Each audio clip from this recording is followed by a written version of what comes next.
Hello friends, வணக்கம். தனிமை. இந்த தனிமைய பத்தி கொஞ்சம் சொல்லுங்களேன் மேடம் அப்படின்னு கேட்கிறீங்க. தனிமை சிறப்பானதா? இல்ல ரொம்ப வலி மிகுந்ததா? இல்ல எப்படி இந்த தனிமையான வாழ்க்கைய வாழ்றது அப்படின்ற மிகப்பெரிய அச்சம் இருக்கு மனசுல. அத கடந்து என்னால வர முடியல. ரொம்ப நாள் திருமண வாழ்க்கையில இருந்தேன். திடீர்னு என் மனைவி பிரிஞ்சுட்டாங்க. என் கணவர் பிரிஞ்சுட்டாங்க. இல்ல இறந்துட்டாங்க. ரொம்ப சந்தோஷமான ஒரு தாம்பத்திய வாழ்க்கையில இருந்துட்டு, திடீர்னு அது எதுவுமே உனக்கு கிடையாதுடான்னு இறைவன் ஒரு விஷயத்த போடும் பொழுது, மனதார அதை ஏத்துக்கக்கூடிய பக்குவமோ, தாங்கக்கூடிய பக்குவமோ இல்ல. என்னுடைய டே டு டே ஆக்டிவிட்டீஸ பார்க்க முடியல. என்னுடைய கணவனுடைய நினைவுகளும், என்னுடைய மனைவியுடைய நினைவுகளையும் கடந்து என்னால வர முடியலன்னு, இது மாதிரி அந்த தாம்பத்திய வாழ்க்கையிலலாம் இருந்துட்டு ஒரு தனிமை கிடைக்குது இல்லையா? ஏதோ ஒரு விதத்துல. ஒரு பிரிவு. கணவனையோ, மனைவியோ அடையும் பொழுது, அதை ஏத்துக்கக்கூடிய மனப்பக்குவம் வர்றதுக்கு யாராலயுமே முடியாதுன்றது தான் நிஜம்.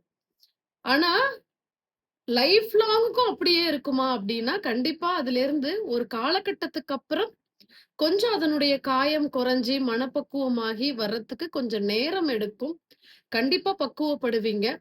ஆனாலும், அந்த பிரிவானது யாராலயும் மனுஷனா பொறந்தவங்களால ஒருத்தரோட அ ஆயுள் முழுக்க அந்த உறவு வரப்போது அப்படின்ற ஒரு தாம்பத்திய வாழ்க்கையோ, திருமண வாழ்க்கையோ இருக்கும் பொழுது, ஆனா அது எல்லாமே இடைப்பட்ட காலங்கள்ல வரக்கூடிய உறவுகள் தான். அது எல்லாத்தையும் விட்டு தனிமைன்னு ஒரு வாழ்க்கைய நீ கடைசியா ஒரு நாள் வாழ்ந்தாகணும்.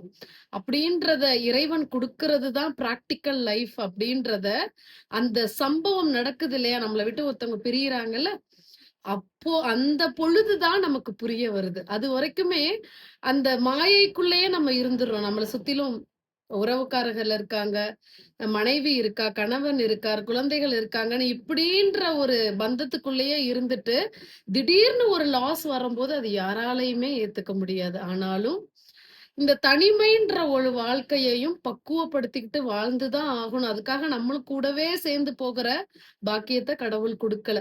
அதே சமயத்துல ரொம்ப வயதான மனைவியோ, வயதான கணவரோ, அவங்க நடமாடுற ஸ்டேஜ்ல இல்லாம படுத்த படுக்கையா இருக்காங்கன்ற ஸ்டேஜ்ல, நீங்க பாத்துக்கக்கூடிய நிலைமைய இல்லாம அவங்க உங்கள விட்டு பிரிஞ்சுட்டாங்க அப்டின்னா, கண்டிப்பா அந்த ஆன்மாவுக்கு நீங்க நன்றி சொல்லணும். ஏன்னா, என்னைக்கா இருந்தாலும் ஒரு படுத்த படுக்கையில இருந்துகிட்டு ஒரு மனைவியோ, கணவனோ ஒரு சேவைகள் செய்யும் பொழுது, என்னைக்காவது முடியாம ஒரு முகம் சுளிக்கக்கூடிய சூழ்நிலை வரலாம். அப்போ அதுக்கு அந்த கஷ்டங்கள்லாம் உங்களுக்கு குடுக்காம அவங்க போய் சேர்றதுன்றது ஒரு நல்ல